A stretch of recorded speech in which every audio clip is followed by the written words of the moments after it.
नमस्कार दोस्तों राहुल गांधी की जो वोट अधिकार यात्रा बिहार के अंदर चल रही है और जिस तरह से राहुल गांधी बिल्कुल खुलकर बीजेपी के ऊपर, इलेक्शन कमीशन ऑफ इंडिया के ऊपर और प्रधानमंत्री के ऊपर वोट चोरी करके चुनाव जीतने का और सत्ता हथियाने का आरोप लगा रहे हैं, वो किसी से छुपा हुआ नहीं है।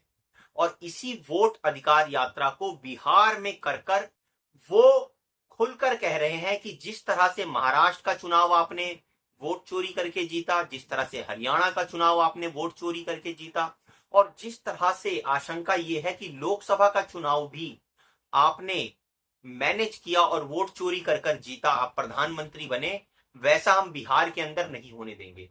और ये जो वोट अधिकार यात्रा है ये इसलिए इतनी खुलकर सामने आई, इसलिए प्रचलित हुई क्योंकि चुनाव आयोग से ये एक्सपेक्ट किया जा रहा था कि एक निष्पक्ष चुनाव होगा। लेकिन जब बिहार में चुनावों से ठीक पहले एसआईआर प्रोग्राम कराया गया तो विपक्ष ने खुलकर उसके ऊपर अपनी आपत्ति जगाई कि भैया इतनी जल्दबाजी में आपको क्या जरूरत पड़ी है इस एसआईआर प्रोग्राम को कराने की। आपको अगर कराना था तो चुनाव से पहले करवा लेते, लोकसभा चुनाव से पहले करवा लेते। बिहार के विधानसभा चुनाव से पहले ही इसकी क्या इमरजेंसी ऐसी आन पड़ी। राहुल गांधी खुलकर कहते हैं कि हमने इनकी वोट चोरी पकड़ ली है और अब ये एसआईआर कर जो है वोट चोरी के दूसरे तरीके अपनाकर पूरे के पूरे चुनाव को मैनिपुलेट करना चाहते हैं। और इसी वोट अधिकार यात्रा में खुलकर अब चर्चा हो गई है अवध और मगध की, क्योंकि इसमें कूद पड़े हैं अखिलेश यादव भी। एक तरफ तो तेजस्वी हैं, दूसरी तरफ राहुल हैं और अब तीसरी तरफ कमांड में बैठ गए हैं अखिलेश यादव।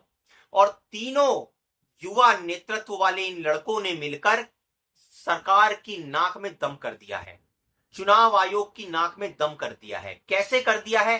क्योंकि अब जिक्र आ गया है अवध और मगध का।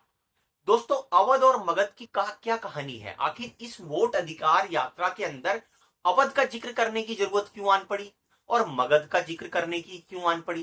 पहले तो हम आपको इस वीडियो में यह समझाएंगे कि वास्तव में अवध और मगध किन चीजों के लिए जाना जाता है और उसका क्यों इस्तेमाल यहां पर इस वोट अधिकार यात्रा के अंदर राहुल गांधी, तेजस्वी और अखिलेश यादव कर रहे हैं। अब दोस्तों यहां पर आप ये समझ लीजिए कि अवध जो है वो कहा जाता है अयोध्या नगरी को, भगवान राम की नगरी को। पौराणिक नगरी है ये। जिस तरह से काशी को एक पौराणिक शहर माना जाता है, वैसे ही अयोध्या भी, जिस तरह से रामायण में इसका जिक्र मिलता है, महाभारत में इसका जिक्र मिलता है, तो ये पौराणिक नगरी है। अब बहुत सारे इनको माइथोलॉजी भी बोलते हैं, महाभारत और रामायण को, तो उस चर्चा में मैं नहीं जाऊंगा दोस्तों कि ये माइथोलॉजी है या हकीकत है। लेकिन इतना सच है कि आज का जो पूर्वी यूपी का हिस्सा है, वहां पर जो अयोध्या है उसके ही आसपास के एक बहुत बड़े एरिए को अवध कहा जाता था और आज भी कहा जाता है। लेकिन आज सिर्फ अयोध्या को ही अवध समझने की गलती की जाती है, जबकि जो अवध है दोस्तों उसका एरिया काफी बड़ा हुआ करता था। ना सिर्फ आज की प्रेजेंट की अयोध्या नगरी, बल्कि उसके आसपास के जितने भी एरिया हैं, फैजाबाद से लेकर बलरामपुर, गोंडा और उसके आसपास के जितने भी, इवन लखनऊ तक को भी, क्योंकि लखनऊ ऐसा कहा जाता है कि पुराने समय में मुगलों के आने से पहले इसका नाम लखनपुर हुआ करता था। उसी लखनपुर से बदलकर इसका नाम लखनऊ हुआ दोस्तों। तो ये जो लखनपुर है, लखनऊ में जब बदला तो जो अवध का कल्चर था दोस्तों वो कहीं ना कहीं दबा। क्योंकि मुगल जब दोस्तों हिंदुस्तान के आए तो भारत एक समृद्ध संस्कृति थी, रुपए पैसे में कोई कमी नहीं थी, भारत सोने की चिड़िया माना जाता था। और जब मुगलों ने आकर देखा कि भाई यहां पर तो 6 तरह के सीजन है, जैसे बाबर ने अपने बाबरनामा में जिक्र किया है कि जब वो भारत के अंदर आया और उसने देखा कि यहाँ 6 तरह की ऋतुएं हैं, यहाँ पर अलग अलग तरह की संस्कृति है, तो उसको भाई, तो उसने जब यहाँ पर युद्ध को जीता तो वो सिर्फ जीतकर वापस नहीं गया, बल्कि वो यहीं की संस्कृति में रच बस गया। यही कारण है कि आज आप अवध में, मगध में, मगध दोस्तों आप समझने की कोशिश करते हैं मगध के बारे में, जो बिहार का एक बहुत बड़ा एरिया है उसको मगध के नाम से जाना जाता है। ये भी एक पौराणिक शहर है। जैसे काशी है, मथुरा है, आपका अयोध्या है, अवध है, वैसे ही मगध है। महाभारत में जिक्र मिलता है कि मगध नरेश जरासंध के बारे में, और मगध के बारे में उससे पहले की भी पौराणिक कथाओं में जिक्र मिलता है। ये मगध दोस्तों इतना प्रचलित इसलिए है क्योंकि जब हम चंद्रगुप्त की बात करते हैं, मौर्य की या विक्रमादित्य की, तो ये सारे अवध और मगध की भूमि से ही इवॉल्व होते हैं। महात्मा बुद्ध भी जो इवॉल्व हुए, जो संस्कृति चली, जो बौद्ध धर्म का प्रचार प्रसार हुआ, वो कहा जाता है इस अवध और मगध के क्षेत्र से ही हुआ। शुरू से ही एक क्रांति का जो है वो शहर रहा। यहाँ लोगों ने नई नई विचारधाराओं का समावेश हुआ, हर तरह की विचारधारा को यहाँ पर एक स्वतंत्रता दी गई जो इस संस्कृति में मिल सके। आप आज भी पूर्वी यूपी में चले जाइए, वहां पर आपको चाहे वो मुस्लिम हो, चाहे वो सिख हो, चाहे वो हिंदू हो, वो अपनी उसी लोकल अवधी भाषा में ही बात करते हुए दिखाई देते हैं। इस बात से कोई फर्क नहीं पड़ता है कि वो मुस्लिम है या हिंदू है, वो अवधी में ही बात करते हैं। अगर वो मुस्लिम भाषा भी बोलेंगे तो अवधी में ही बोलते हैं। यही कारण है दोस्तों कि अवध की संस्कृति इतनी जबरदस्त तरीके से रची बसी हुई थी कि अंग्रेज भी पूरे भारत के अंदर कब्जा कर लेने के बावजूद भी सिर्फ 3 ऐसी जगह थी पूरे उत्तर भारत के अंदर जिनके ऊपर वो सांस्कृतिक बदलाव लाने में असफल रहे। कौन कौन सी वो जगहें थी? पहली थी अवध। अवध पिछड़ा रह गया क्योंकि उसने अंग्रेजी को नहीं अपनाया। वो अपनी उन्हीं संस्कृति और अपनी संस्कृत, अपनी अवधी भाषा को पकड़कर, अपनी शिक्षा पद्धति को पकड़कर रह गया। अंग्रेजों ने बहुत कोशिश करी दोस्तों, इसी वजह से उसका पतन हुआ और वो आधुनिक भारत में जो है उतना विकास नहीं कर पाया। सेम किस्सा दोस्तों मगध के साथ भी हुआ, बिहार के साथ भी हुआ। इसका अंग्रेजों ने खूब भरपूर शोषण किया क्योंकि ये लोग अंग्रेजों की संस्कृति को नहीं अपनाया। इन्होंने अंग्रेजी में पिछड़े, उन्होंने उनके कल्चर को, उनके विज्ञान को नकारा और अपनी पुरानी पुरातन संस्कृति को ही जकड़ कर रखा, जिसका खामियाजा उनको भुगतना पड़ा कि आज की डेट में भी आप पूर्वी यूपी का अवध वाला एरिया देख लीजिए और मगध का बिहार वाला एरिया देख लीजिए, ये पिछड़े रह गए। और दोस्तों इनके पिछड़े रहने का कारण ये है क्योंकि एक समय में ये इतने समृद्ध थे, इनकी संस्कृति इतनी समृद्ध थी, रुपए पैसे में ये इतने अग्रसर थे कि पूरे भारत के अंदर इनका लोहा माना जाता था। जितने भी बड़े राजा, बड़े नेतृत्व करने वाले लीडर थे, वैज्ञानिक होते थे, विद्वान होते थे, वो इसी भूमि से जन्म लेकर आगे बढ़ते थे। दुनिया के देश विदेश के जितने भी छात्र होते थे वो मगध में पढ़ाई करने के लिए आते थे, अवध में शिक्षा लेने के लिए आते थे। और यहाँ की समृद्धि इतनी रची बसी हुई थी कि जिसका कोई तोड़ नहीं था दोस्तों।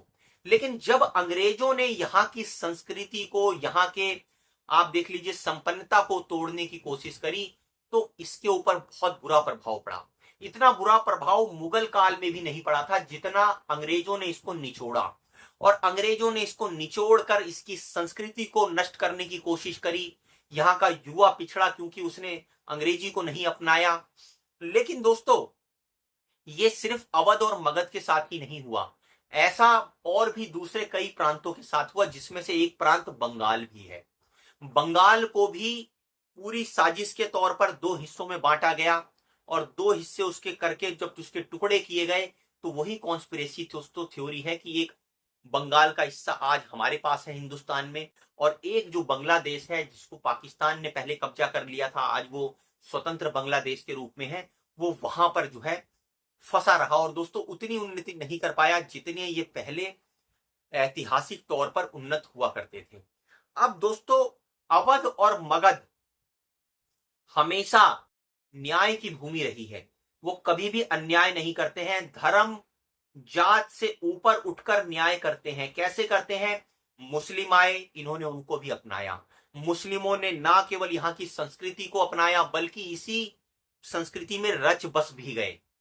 और आज आप जाकर पूर्वी यूपी के अंदर देख लीजिए, बेशक ही गरीबी हो, अभाव हो, लेकिन वहां की संस्कृति ऐसी है कि हिंदू मुस्लिम एक ही अवधी भाषा में बंधे हुए दिखाई पड़ते हैं। कुछ इसी तरह का हाल हमें मगध में भी दिखाई देता है, बिहार में भी दिखाई देता है। बेहद पिछड़ने के बावजूद भी बिहार आज भी अगर आप वहां जाकर देखेंगे तो हिंदू मुस्लिम एक उसी कल्चर में, बिहारी कल्चर में बंधे हुए हैं जो पुराने तौर पर बंधे रहते थे। बिहार में आप चले जाइए, उसके बाद आपके इन कल्चर को देखिए। बंगाल में आप चले जाइए तो आपको चाहे हिंदू हो चाहे मुस्लिम हो, बंगाली ही बोलते हुए दिखाई देंगे। इस बात से ऊपर उठकर कि उनकी धर्म और जाति क्या है। कहने का मतलब यह है दोस्तों, जो जितने समृद्ध थे, जिन्होंने जितनी प्रतिरोधक क्षमता से इन विरोधियों का, अंग्रेजों का और जो ये आक्रमणकारी थे इनका विरोध किया, उनको उसका खामियाजा भुगतना पड़ा, जिसमें अवध और मगध मुख्य तौर पर थे। अब आज इसका क्यों जिक्र किया जा रहा है राहुल गांधी, अखिलेश यादव और तेजस्वी यादव के द्वारा, आप इसको भी समझिए। क्योंकि अवध के अंदर बीजेपी ने मंदिर बनाया, भगवान राम का जो है पूरा ढोल पीटा गया, खूब प्रचार किया गया कि जो राम को लाए हैं हम उनको लाएंगे, और तरह तरह के प्रचार प्रसार हुए। और उसी प्रचार प्रसार का नतीजा बताया जाता है कि बीजेपी जो है वो यूपी में उसको बहुमत मिल गया, उसने सरकार भी बनाई। लेकिन इसके बावजूद भी जो अयोध्या नगरी है, जो अवध नगरी है, वहां पर बीजेपी हार गई। इसका मतलब यह है जनता ने उनको आशीर्वाद नहीं दिया, जनता उनके काम से खुश अवध की नहीं थी, क्योंकि कहीं ना कहीं कुछ कमी उनको दिखाई पड़ी होगी। क्या कमी दिखाई पड़ी होगी इसको आप दोस्तों ज्यादा बेहतर समझते होंगे। ऐसे ही इसी बात को एग्जाम्पल लगाकर कि अगर आप अपने आप को इतना बड़ा मान लेते हैं कि आप भगवान राम को लाने वाले बन सकते हैं, आप अपने आप को भगवान की से ऊपर प्रोजेक्ट करेंगे, आप अपने नाम के आगे हर हर जब लगाने लग जाएं, क्योंकि हर हर तो केवल महादेव को कहा जाता है और महादेव देवों के देव हैं, उनकी जगह कोई नहीं ले सकता। तो जब एक मानव अपने नाम के आगे हर हर लगाकर अपने आप को संबोधित करने लगे तो जाहिर सी बात है उसकी इतनी तीव्र इच्छा है भगवान बनने की कि जिसको आप समझ सकते हैं। अब अखिलेश यादव ने इस दुखती हुई रग को पकड़ लिया है और इसी दुखती हुई रग को, अवध को आगे रखकर वो मगध को भी बोल रहे हैं कि मगध की भी जो नगरी है वो इस झूठे धार्मिक उन्माद को बढ़ाने वाली पार्टी को अपना बहुमत नहीं देगी। और जनता इसको समझेगी कि किस तरह से उनको धर्म जाति के नाम पर बांटकर उनका वोट तो ले लिया जाता है, लेकिन आज भी पूर्वी यूपी और बिहार इतने पिछड़े हुए क्यों हैं? क्यों गुजरात के लोग मालिक बनते जा रहे हैं और एक समय पर जो सांस्कृतिक, शिक्षा में, धन दौलत में समृद्ध अवध और मगध हुआ करते थे, वहां के बच्चे मजदूर बनते हैं और वहां के बच्चे गुजरात में, मुंबई में, महाराष्ट्र में जाकर क्यों रोजगार के लिए मारे मारे आज की डेट में फिर रहे हैं?